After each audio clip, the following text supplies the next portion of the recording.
Las políticas de comanejo son formas de administrar hoy áreas protegidas de conservación respetando estos objetivos de conservación que tienen las áreas protegidas, básicamente de conservación de la biodiversidad, y tratan de cambiar ese paradigma que previamente era un paradigma fuertemente excluyente. Digamos, las áreas protegidas en todo el mundo se iniciaron con la lógica de proteger espacios sin habitantes. En todo el mundo las áreas protegidas lo que tenían era población originaria. Los primeros parques nacionales, que son los parques de Estados Unidos, el Parque Nacional Yellowstone, justamente se crea expulsando poblaciones indígenas que vivían adentro del parque con el objetivo de conservar los espacios naturales libres de la intervención humana. Y la misma lógica se siguió acá en Argentina, pero más o menos en la década del 60 y 70, los organismos mundiales que trabajan sobre la conservación de la naturaleza y de los recursos naturales, particularmente la UICN, empieza a plantear en sus congresos mundiales, que son donde se empieza a reglamentar, donde cambia la reglamentación de las áreas protegidas, empieza a plantear que las poblaciones humanas que viven en esos territorios o alrededor de esos territorios son importantes para la conservación de esos territorios, ¿no? Y que hay que empezar a valorizar las culturas de esas poblaciones. Entonces, básicamente lo que termina sucediendo es que hay como una lógica medio relacionada entre conservar la biodiversidad de la naturaleza y conservar la diversidad cultural de esas poblaciones. Y en ese sentido hay un convenio, que es el Convenio de Diversidad Biológica, que en el artículo 8J plantea esto, que las comunidades locales y los pueblos indígenas asentados en dichos espacios geográficos, es decir, en áreas protegidas, dado su arraigo cultural, social y económico a la tierra y a sus tradicionales usos, cumplen un papel relevante en la conservación de la biodiversidad y en la protección de los recursos naturales. O sea, hay una idea de que las poblaciones que habitan dichos espacios, principalmente pueblos indígenas y poblaciones locales, son centrales para conservar esos ambientes. Entonces empieza a cambiar la forma de entender la conservación de un manejo excluyente a un manejo participativo, que era lo que hablábamos y alrededor del mundo, digamos, se empiezan a dar diferentes formas de manejo de estas áreas protegidas con las poblaciones locales, sean indígenas o no. Finalmente se firma en 2012, cuando se crea el área intercultural de comanejo, el Consejo Intercultural de Comanejo, y se empieza a caminar hacia lo que en 2016 se formaliza como la mesa política de los comanejos de parques nacionales Lanín y Nahuel Huapi.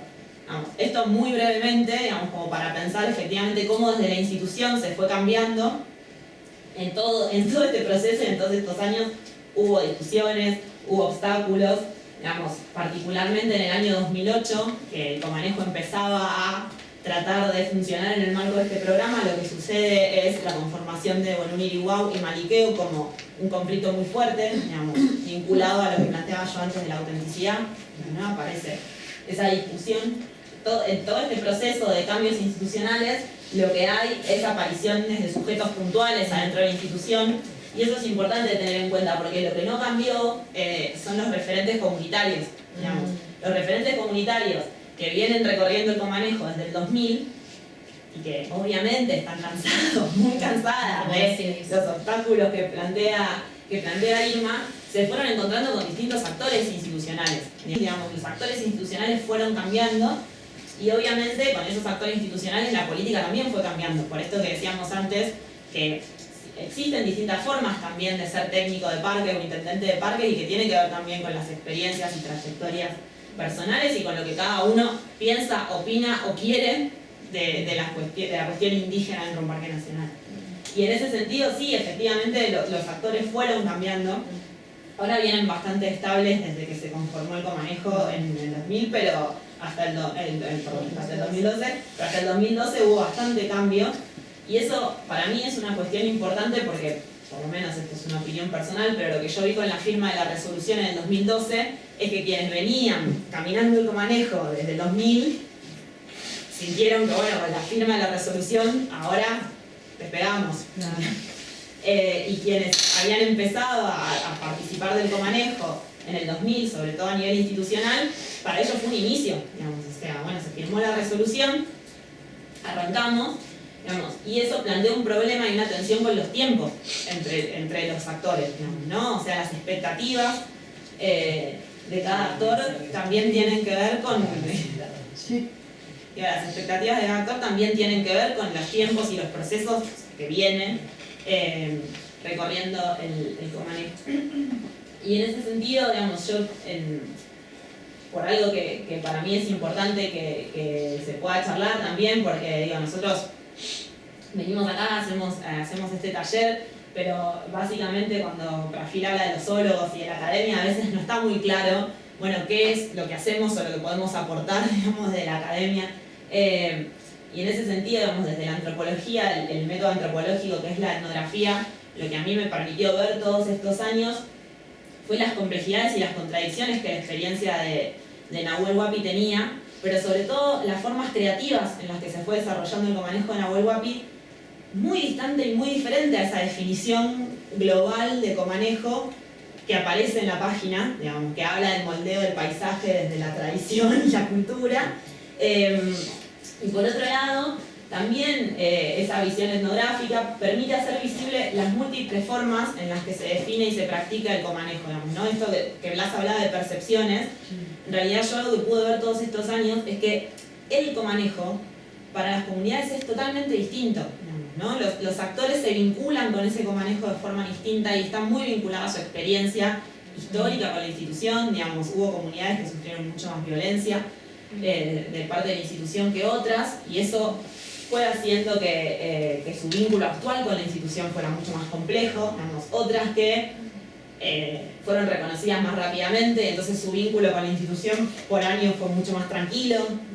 Y ahí hay un problema que para mí tiene que ver con lo que hablábamos hoy a la mañana de la política pública, y es que la política de comanejo se define desde esa visión global que yo les decía al principio, ¿no? La política de comanejo se define desde la UICN, con su definición global, se plantea, digamos, en la administración de parques nacionales, se replica, o sea, se aplica en distintos parques, pero eso deja fuera la experiencia de las comunidades, digamos, es al revés.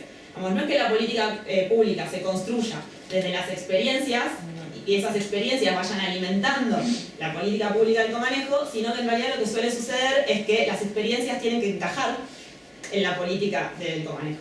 Digamos. Entonces, quienes encajan generalmente son un éxito de relación de comanejo, quienes no encajan son un problema, no entendieron el comanejo, con ellos el comanejo no funciona, ¿no?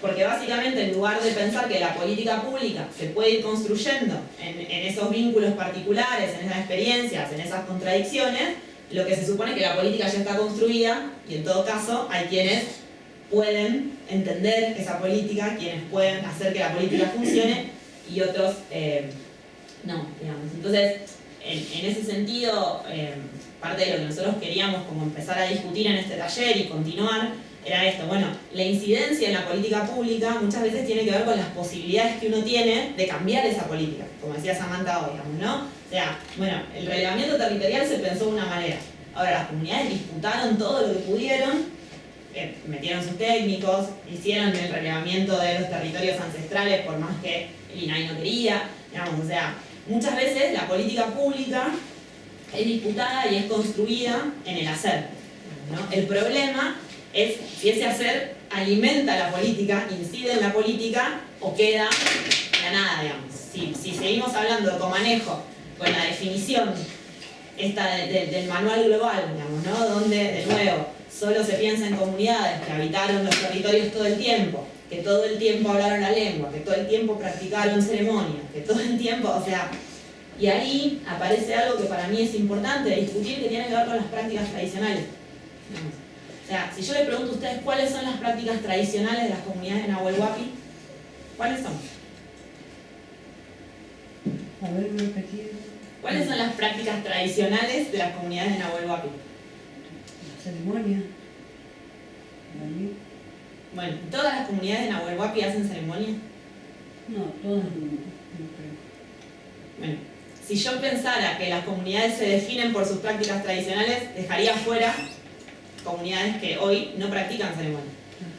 Entonces, el problema es cuando la política se define desde afuera.